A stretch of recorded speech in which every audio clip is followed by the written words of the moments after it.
Hey, Dave Molenda here, Positive Polarity Podcast. Hope things are going awesome for you. I got a question for you this week that, sometimes we ask questions that are like important to your business, and then sometimes we ask questions that are like life and death. This one's actually life and death, and we're going to get into it in a little bit. But the question is do you have the right customers for your business? And it may seem like really simple on the top, as you just kind of think about it, but we're going to unpack this today with Michael Haynes. How are you, sir? Very good. Thank you. Awesome. You're the founder of Listen, Innovate, Grow, and that's out of Sydney, Australia. So thank you so much for waking up early and having me on here in your living room, and looking forward to learning a bunch from you today. Excellent. I'm looking forward to the discussion. Cool. So tell me, you have worked with Microsoft and Kraft and Volkswagen, and they wanted to know, do they have the right customers? So help us unpack that a little bit for the entrepreneur that's listening right now. Sure. We are running at such fast pace, Michael, that we don't have time to stop for much. But This one, I think, is one we really need to stop and consider. So what does that question mean to you when you brought that up in your Okay, website? so first, Dave, so let me, first of all, just clarify for your listeners. So my focus and my specialty is really working with small, medium-sized businesses. So really Sure. anywhere from your 10-person to 150-person staff companies on Great. really how they can acquire and retain business clients. Sure. So when they're looking to sell their product, service, and solutions to other businesses. So I very much focus on the SMBs, as you folks call it in the US.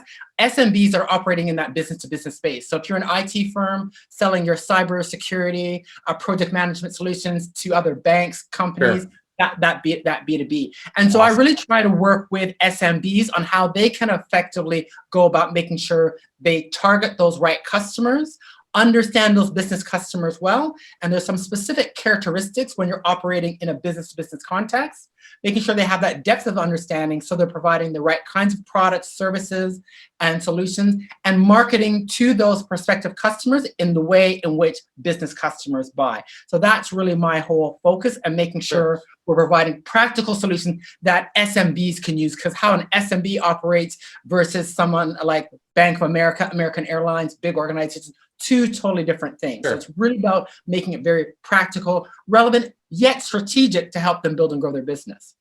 That's awesome. So how do we know if we are the right customer, have the right customers, working with the right people? How do we, what are some things that you've uncovered in that to be able to help me along the way? Okay, so the first thing that businesses need to do is called listening, because listening is a fundamental activity. And by listening, I'm talking about, Dave, getting an in-depth understanding on three levels.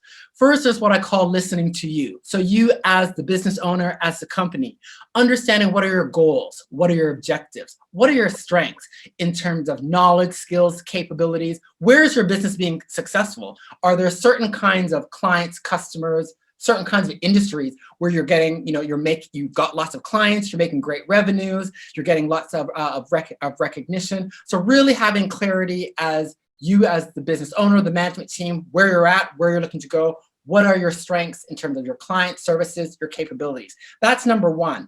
Okay. Secondly, number two, we need to be listening to the market. So for those industries and geographic markets that you're targeting when you're seeking business clients and customers, making sure you have an understanding of, what are the trends, what are the developments, how are those industries doing? Are there new regulations, new requirements? Are things changing? So, really understanding that environment.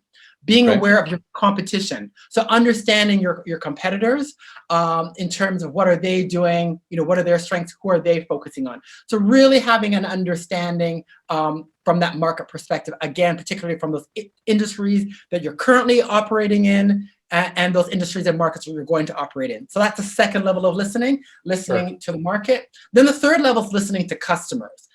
This is extremely important, Dave, and this is where I find all businesses, whether I've worked with ones, your enterprise, your mid-markets corporates or small medium business, this is where not enough listening needs to occur. Now, by listening to customers, Dave, we need to get an in-depth understanding in terms of the customers. But in business to business, it's not enough to understand the business customer. So to use my IT company, for example, again, so you're an IT company specializing in, let's say, project management strategies, and you want to be getting into American Airlines. It's not enough to understand American Airlines, the organization. We need to understand who are the decision makers. So within the IT department, within American Airlines, who are those individuals, those that will make the decision directly.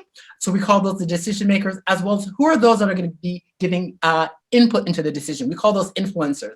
So they're the ones that might do research on your IT company. They're the ones that are going to provide the short list of IT consulting companies to the executives to say, your choice should be of these three. We need to understand all of those people, those who are making the decisions, and understanding their priorities.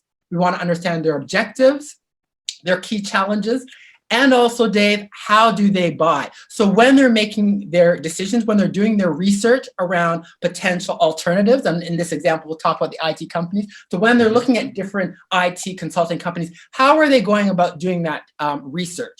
Are they going online? Are they going to industry professional associations? Are they talking to peers and colleagues?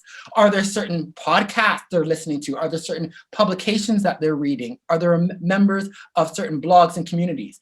Because your whole marketing and sales activities, your marketing activities need to focus on providing the kinds of information and resources that your business decision makers use, and making sure it's located where they seek information. So if there are certain industry and professional associations that those decision makers go to, then you need to be making sure you're getting your articles, your white papers, you're doing webinars with that industry association. If they're on certain social media channels, such as LinkedIn, we need to be present on LinkedIn. If they like to look at testimonials, case studies, then we need to make sure we have those on your website. So it's all about really having that in-depth understanding on the three levels. Understanding you as the leader in the organization, understanding your industries and your markets, and then understanding your customers, which also means you really need to understand at the buyer level as well. Sure. And that's a great in-depth chunk of information. And I think the people listening, I'm guessing most of us are saying, oh yeah, well, I listen to myself all the time. You know, on the surface, we know what that means. And then we listen to the market. I think you might lose a couple people, but I think, Michael, we end up losing a lot of people at that listen to the customer piece, because what you just laid out takes either time, it takes energy, it takes talent, it takes something to really be able to understand how they buy. And we can say, without doing any research, this is what we think. But do you get into the research? I mean, how would you be able to determine that IT guy and where he or she actually is? So Dave, great question. So couple things that you can be doing that I advise my small medium businesses to be doing.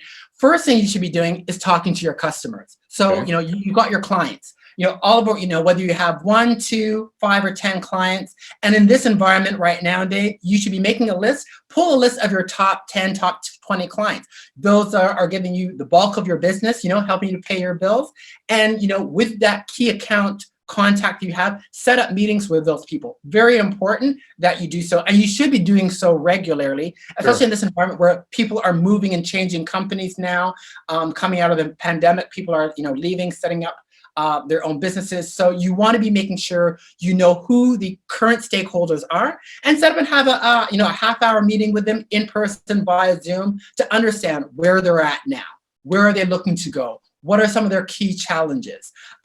If they are current clients that you have, where are they seeking help? Where they feel there are areas that you can improve.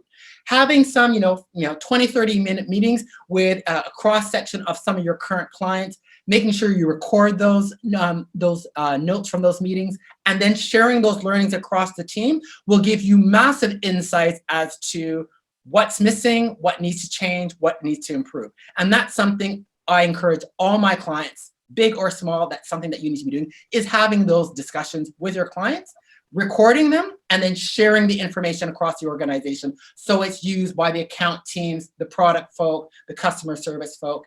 So that's a key form. So if they do nothing else, talk to some of your clients. That's number one.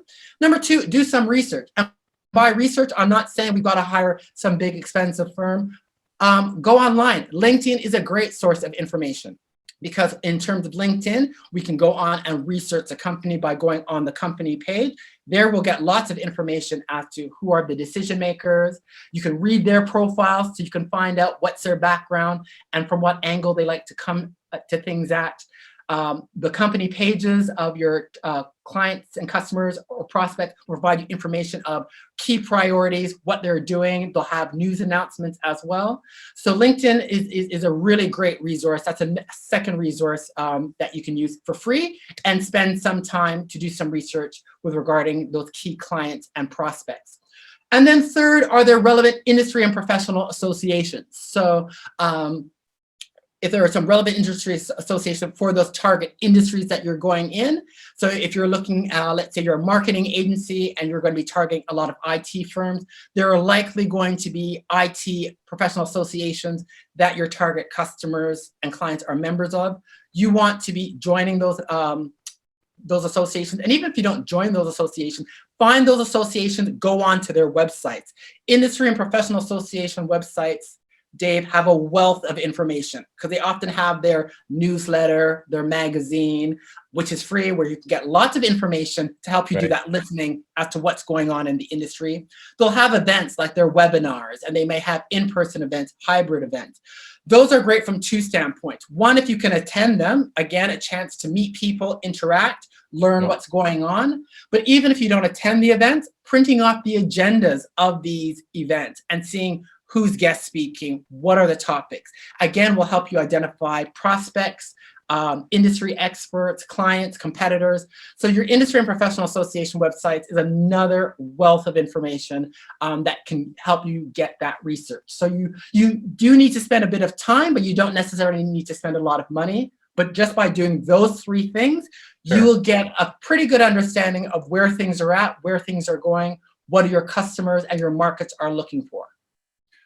And there's a ton there. So thank you for unpacking that. I mean, I remember getting involved in associations, and even now, and when I do get involved in associations, I want to make sure and volunteer somewhere, get on a board. I want to get, some involvement, because I think that you learn so much more about customers when you're sitting next to them in a meeting, not focused on your or his agenda, but, an association agenda. So, I enjoy whenever there's things that we can do that don't cost a ton of money. So, like you said, finding out how they buy, I think is hard because, until you started to ask the questions, I wrote down, what questions do I ask?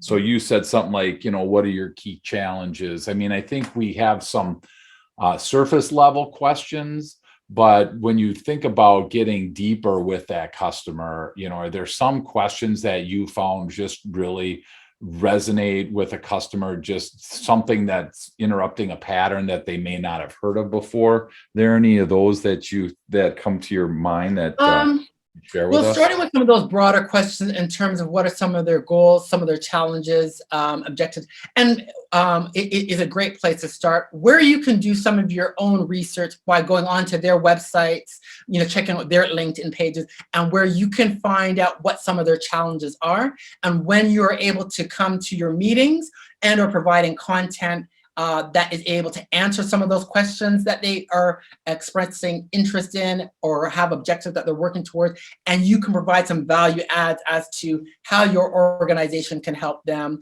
helping them identify new opportunities, new solutions. That's really, Dave, what you need to be doing as part of your sales process now. So you start with those initial questions. You need to be doing a lot of your own research, and then you want to build upon that to really demonstrate now. Your marketing and sales efforts, Dave, now really have to be around what I call two things: sense making. It's really helping those potential clients to make sense of all the noise that's out there, because there's lots of content out there, what I like to call content vomit. You want to be able to go in when you're having a meeting with a client to say, look, out of all this stuff you're hearing, really, what you need to be focusing on is A, B, and C. These are the things that you need to be focusing on. Maybe this particular white paper or piece of research that you need to be focusing on. This is what you need to, and this is what you need to be doing, how you need to be moving forward. So it's really about having really kind of meaningful strategic discussions to really help business decision makers make sense of what's going on right now, because there's so much information that they're bombarded with. And that's just not my anecdotal evidence. The big global consulting firms have done research on this as to how that's been occurring in the B2B space during the pandemic. And over 65% of business buyers are overwhelmed. They feel there's too much information online and they don't know what to do with it. So when you are that potential marketing agency, that IT agency, that accountant, you want to be going in and talking to your clients and prospects and say, look, help them understand what's relevant to them and what are the things that they should be thinking about in terms of new opportunities, new solutions, and then show how your company, your solution might help them move forward. Wow, that's awesome. And I saw on your website an interesting statistic that 77% of B2B buyers find buying complex and difficult. So 3 out of 4 people that buy for a living find it really complex and really difficult. Yeah. So, you're listening today and you're involved in that buyer situation. I mean, I guess I wrote down, what are you doing to make it easier?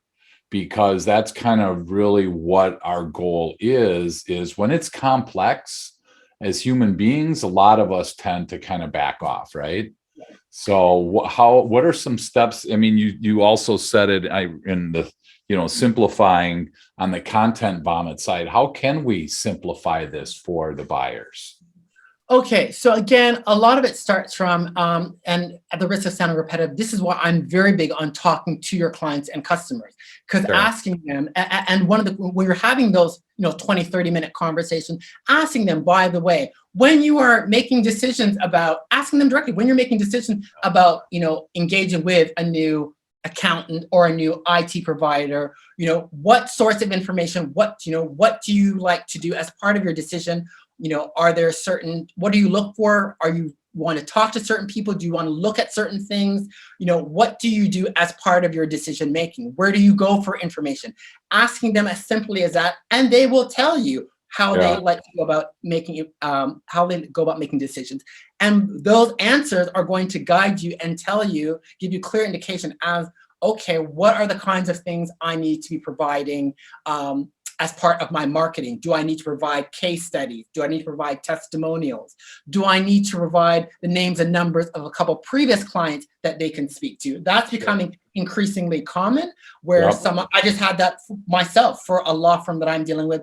They want to speak to one of my other law firm clients in Canada. That's an increasingly important part. So it's just by asking the questions, what do you use? How do you make decisions? Who do you talk to? What do you use? Where do you go for information? The answer to those responses will very much dictate what you need to be doing. Wow, that's fantastic. So, my question when I ask somebody, I just say, how do you guys make decisions around here? What does that process look like? And depending on who you're talking to, if it's a small business owner, like I do a lot of work with small to medium-sized businesses like you. So if I ask a small business owner and he's kind of like got that puzzled look on his face, I'm like, all right, take me to the last time you bought a vehicle for your company. And he's like, oh, well, I did. And he'll say, I went to 3 different dealers. I invested a month, or he went to the first dealer, paid whatever and got out of there. Right. So, I mean, if we ask the right questions, they will tell us how to sell to them. And I love that, because I'm not smart enough to know how they buy, because there's so many different ways. So why not ask them, like you said? And it's a question no other sales professionals are really asking. So the wall's kind of down and people are very open with that, especially if you take them outside of this current situation. I don't know why, but everybody chuckles when I'm like, well, think of the last time you bought a vehicle. And some people are like, oh my gosh, it was so painful, right? I mean, they start telling you before you even ask the question. Yeah. So, it's so helpful to have that, Yeah, and to your point, Dave, as they starting to talk about that and they start saying it was so painful, then that's a great opportunity to probe, well, why it was so painful. Yeah, exactly. And they will tell you. People, once you get them talking, they will be very open, honest, and giving you that feedback. And then again, it's about writing that down or recording it on your phone. Okay, they found hard X, Y, and Z, because again, that will inform in terms of what you need to provide to them to help them make their decisions and how you go about doing so to make it as easy and as pain-free as possible. Yeah, totally. And I think I'm a visual guy, so I envision a iceberg, and I think of the little chunk of ice above the water, and then I think of the big chunk underneath. And when when they say something is usually above the water, right? They're telling you what they've told everybody else. And so I'm always like, my favorite 3 words are tell me more, tell me more about that. So you had a bad experience. Well, tell me more, because 9 times out of 10, something in there is going to resonate and help me sell to them in the future. And that's the coolest part about that, I think, Michael, is they don't even know what they're doing. I mean, they don't know that they're telling me exactly how they want to be sold to. So I really think that that's a solid tip. So if you're listening and you're in sales, we're giving you a couple of things to, really work on. And it helps, obviously, to understand the customer. Now, they might have blind spots. I'm working on my next book about business blind spots, and they might have a blind spot. So when you ask them a question of, what's your key challenge, be prepared for them to say, I don't know. So have you gotten people that really didn't understand the questioning that you were talking with, Michael? I have to say on a level, no, because people often know there are challenges, there are problems in the business. Yep. It's often to what degree they regard it as a pain or how much it's impacting that they may not be clear on. Sure. So again, often it's about probing and tell me more about that. But if you ask, where are you having challenges, problems in the business? If you keep the questions fairly simple initially and then probe as you need to, people will tend to give you the details, and you'll be able to do a further deep dive to start understanding where the symptoms are, and then where you might have to be doing some further probing to understand the causes. Yeah.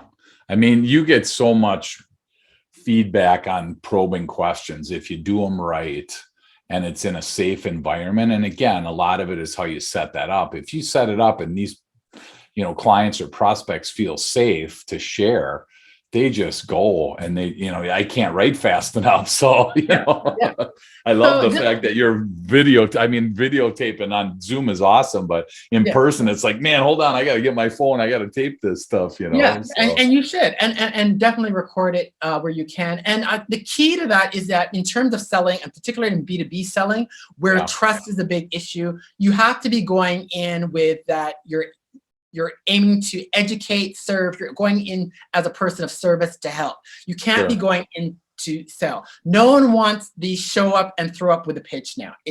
No one likes it generally. And in B2B specifically, it's highly problematic, and trust is at an all-time low in the B2B space.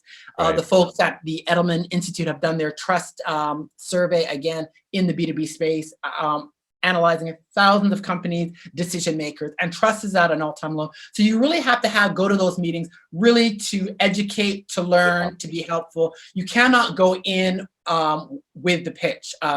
People don't want that. And again, how business decision makers make decisions now, they do a lot of their own research independently.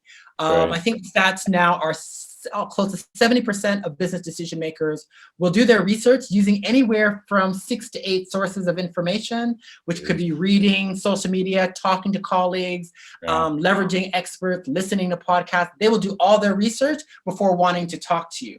So therefore, they're coming very knowledgeable. And so that means you have to, by necessity, Dave, you as a person operating in the business space, you must do your homework.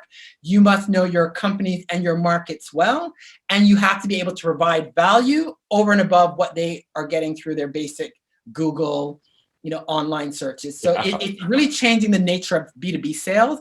You have to be consultative, strategic, and advisor helpful. That is a necessity now in the B2B space. I can't speak for other sectors, but when you're selling products, services, and solutions, and especially if they're higher priced items, you have to go in as a consultant as opposed to the salesperson, because that's what they're expecting. You're going to show up at that first meeting. They're going to know about you. They'll have been on your website. They'll have been on your LinkedIn.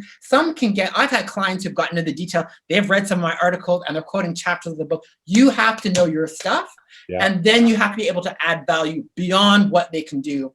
Absolutely. In terms of self-research. And it's a necessity. So if you're not prepared to invest the time, then I question whether or not you should be operating in B2B, because it's tougher now than it was even 18 months ago, because people are so in tune to doing all of that independent research. Well, if you're a sales professional and you're in a room with a prospect and they know more about you than you know about them because they did their homework and you didn't do yours, you're obviously that's a tough spot to be, right? Because, man, if they understand you and you don't understand them, it's crazy. When I run into some people that do prospecting and they don't understand who they're going to see. I don't know who he is. What's his title? I don't know. How long has he been there? I don't know. I'm just like, my gosh, spend 15 minutes on LinkedIn and you're going to get such a wealth of information. And I think it's cool when, when I'm able to say, I talked to somebody not too long ago and they were from a different college and I was in a rival in the Big Ten, here in the US. And so, they were like, they were kind of caught off guard. And then they realized, oh yeah, my gosh, it's all over my LinkedIn page, So if you're not having those types of interactions, I think you're at a huge disadvantage. And the cool part is it doesn't cost anything. No. It doesn't cost anything at all to check out a company page. Also check out the profiles of the person that you're seeing as well, because you want to understand from what perspective that they're coming in at. Because, for example, you might be going to see the chief marketing officer of an organization, but their background is all finance, investment banking. You need to be making sure that you're talking stats, quantitative. You have to be able to be coming from that angle. So it can really help you in terms of how you position. And I've seen clients make that mistake. I'm going to see, and maybe made an assumption by virtue, just by title, not doing their homework.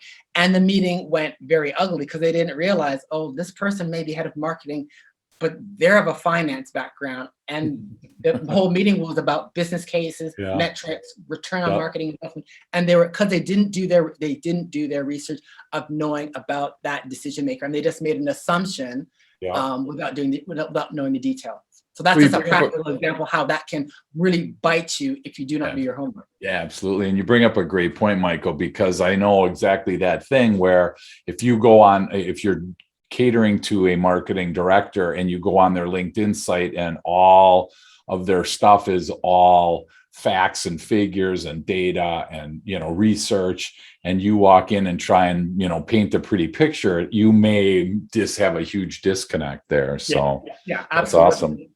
So the second you have Listen, Innovate, Grow. Those seem to be, they have to be in an order. I mean, I don't think you can flip those around, right? You need to do the listen first, what we talked about. So the second one then is Innovate, and then the third one's Grow. Does the growth happen automatically if we listen and innovate? Is it like listen plus innovation equals growth, or so it's very much listen plus innovation equals growth. So very quickly, listening is all about getting that depth of understanding. So you understand Yep. your business, you understand your industry and your markets, and you understand your customers. Yep. And that tells you where you need to focus. What are the priorities in terms of industry, market, customer / buyer need? So that's the whole purpose of listening. So we Sure. know what's important, where we need to focus. Dave, when I talk about innovation, I'm talking about business innovation. Now, many people think, innovation, we've got to be the next Steve Jobs, and it's got to be massive, big, disruptive. Right. Business innovation, and the proper definition of business innovation, means new introductions and or improvements, and we can do that across one of 5 areas. It could be around our products, so we might make some product improvements. We might come up with a new product line extension, a new product offering. It could be service innovation, so service improvement. So we might offer new channels of service. So instead of just face-to-face, you can have an online digital VA. You might have 24/7 hours of service. You might have some super level of service for your VIP customers where they get, 1 hour response times to any queries, for example. You've got organizational innovation. Organizational innovation, I believe every SMB should be considering organizational innovation. So these things are like strategic partnerships, joint ventures, collaborating with other businesses. So you're a marketing agency, IT firm. Both of you are targeting SMB organizations. So you collaborate and you do things like have a joint workshop, for example. You exchange each other's email lists so you can cross promote. So that's organizational innovation. You might do strategic partnerships, co-creating with your customers. Other example of organizational innovation. Then we have process innovation, which is around your systems and processes. And then we have marketing innovation, where I'm talking about introducing new B2B specific marketing strategies, such as your account-based marketing, micro-influencer strategy, which is another strategy small and medium-sized businesses should be thinking about. And by micro-influencer strategies, I'm talking about finding out who are the go-tos for your target audience. So who do they go to? So if there are specific industry associations, certain events, certain podcasts that they listen to, that you reach out to those organizations and see how you can work with them, market with them, get them to maybe review your product or service and get their buy-in endorsement so that you can get the authority and credibility to to get access to those customers.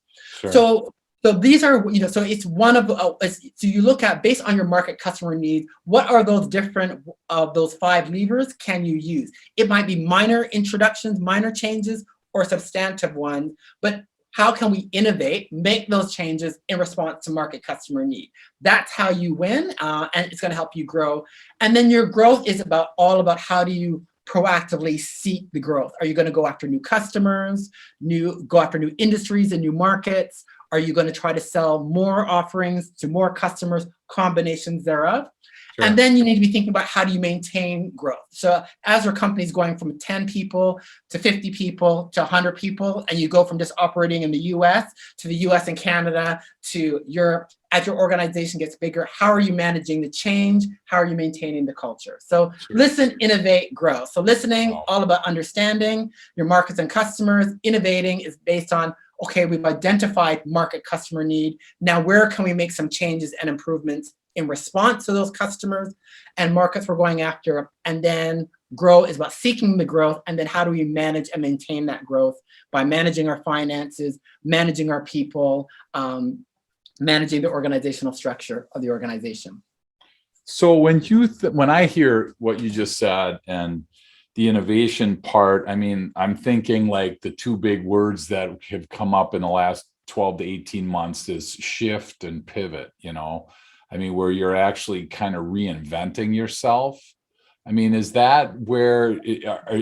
that massive, or can it just be small little course corrections, or is it a combination of both? So it could be either. It all depends on, so your innovations, it can be, you may want to do the big pivot and change your business model. That may be, but quite often it's more course corrections and more moderate innovation that can be made. And again, where and how you should innovate should be coming based on those industries and customers that you're currently serving and seeking to serve. So, we've talked about listen, innovate, grow. I just want to double check on this innovation piece, because from my thought process, it talks about shifting, it talks about pivot. So is it that big where there are huge course corrections, or is it smaller course corrections, or is it a combination of both? So great question, Dave. So business innovation often it can be, it's often a combination of both. What's Okay. really going to be the determining factor of how you innovate is really going to be based on, it's identified through that listening. So what are the needs, what's needed by those target industries, target customers that you're going after, and the ones you're currently going after, seeking to go after, that will determine, okay, do I need to make changes around my product, either making product improvements or coming up with a new offering? Do I need to improve my services? Do I need to be thinking about collaborations, joint partnerships to be able to get access to more customers or service more customers? Do I need to implement some new B2B specific strategies to better acquire, retain, and manage those current clients? So you're listening, that understanding them, depending on the market customer needs, that will determine whether it's a massive, minor, or somewhere in between.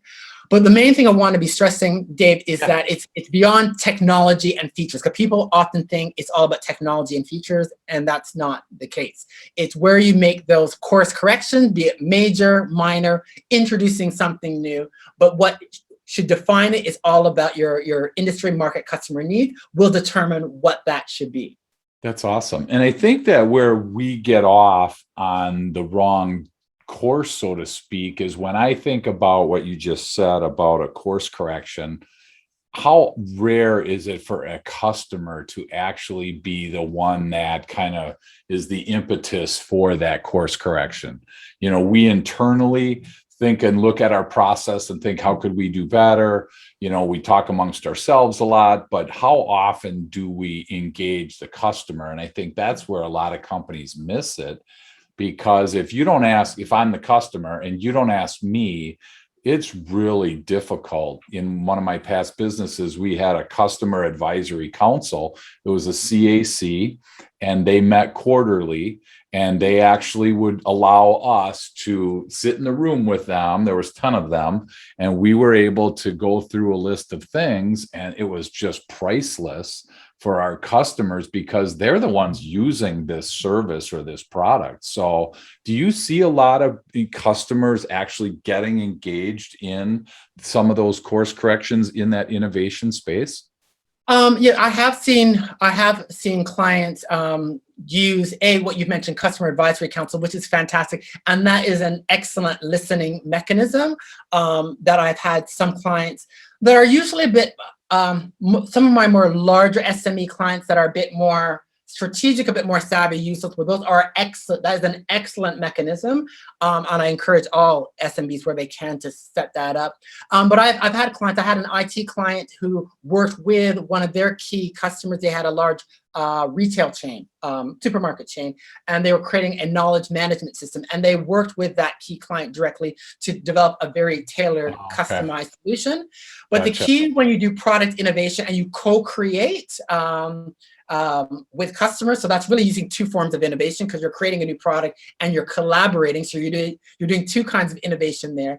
When you co-create a new product or solution, the key is if you can create it in such a way that you're able to adapt and apply it to other industries and markets, then that can really spearhead your growth and success. So with this particular IT firm, they created this knowledge management tool for this particular grocery chain retailer. Then with a few modifications, they were then able to sell it to other grocery chains and to other retailers, and hence their growth trajectory took off exponentially, because they took one product innovation, created it for a key client, which they now have, really retained on an ongoing, very nice, lengthy contract. But then they've also said, let's make a few changes here, and we're going to sell it to luxury items stores, sporting goods stores, and as a result, now they've gotten new customers, more revenues as well. So, wow. Well, and I mean, there's so much here. We're just scratching the surface on Listen, Innovate, and Grow. So, I appreciate you sharing this information with us today. What would Michael Haynes' tip of the week be based around the Listen, Innovate, Grow? So my tip of the week would be, get your list of your top 10 customers and set up conversations with them. With those key stakeholders or, your key point of contact that you have in those companies. Set up 30-minute conversations to find out where they're at, where they're going, what are their challenges, what could be improved, and getting an understanding of how they buy. If they were to make a purchase, how would they go about doing so? Having those 30-minute conversations, Dave, and then record those conversations. Old school pen and paper with your phone. But once you've done those meetings, also have those conversations, then get your leadership team, your team in a room, have a meeting, mini workshop, share those learnings, and then determine what you need to do from that. Wow. And I think, that's great information. So I'm looking at this from step 1 is meet with the customer. Step 2 then becomes meet with the team and regurgitate what you just had. And then if you want extra credit, step 3 is actually to go back to the customer and say, hey, this is what we heard. This is what we talked about. And this is what we're going to implement, because without that implementation piece, I think that's where you miss. If we just listen and we don't innovate, then I'm assuming based on your formula, the growth isn't as likely to happen, correct? Absolutely. Absolutely. So cool. All right. Here's the cool question for you, Michael. So, what's one thing that you feel comfortable sharing with the audience that they probably don't know about you? One thing, share? I'm sure. I'm a massive athletics fan. Friends that know me know I'm a massive fan.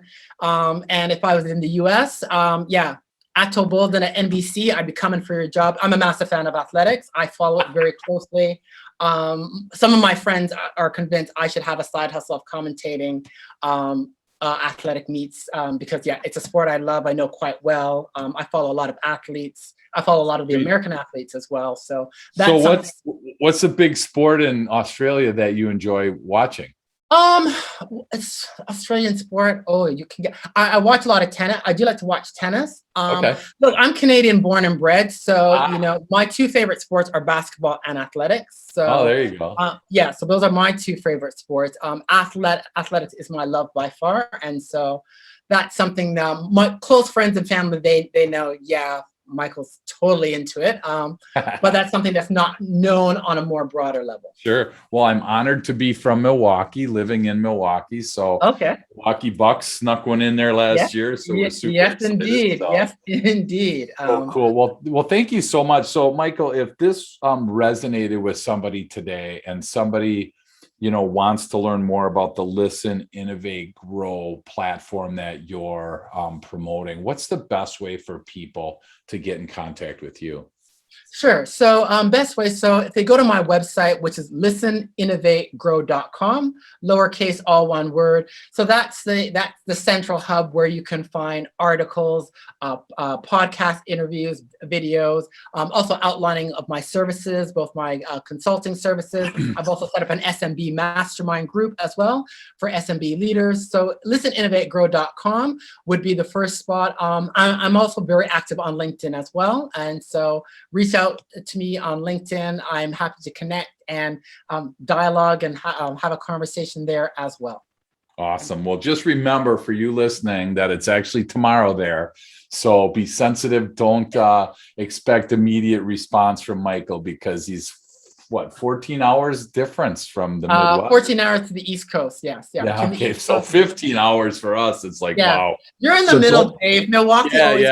Don't tell me how the next 15 hours go, okay? Because I want to be surprised. So that's awesome. Well, Michael, thank you. This time flew by so quick and didn't get to all my questions. So love to get you back. But thank you for unpacking Listen and Innovate and Grow. I really got a new appreciation of that. And I'm honored that you were able to share that with our listeners today. And if anybody does get out to Australia, Michael said he's got plenty of room to put you up. So. I'm happy to show you around Sydney and Australia, definitely. There you go. Awesome. Cool. Well, hey, maybe if I could ever justify 4 days on the airplane in my mind, because that's how long I think it takes. I know it's not, but it feels like that. So thank you so much again for hanging out, and look forward to chatting again soon. Thank you for having me. It's been a great time. Thank you.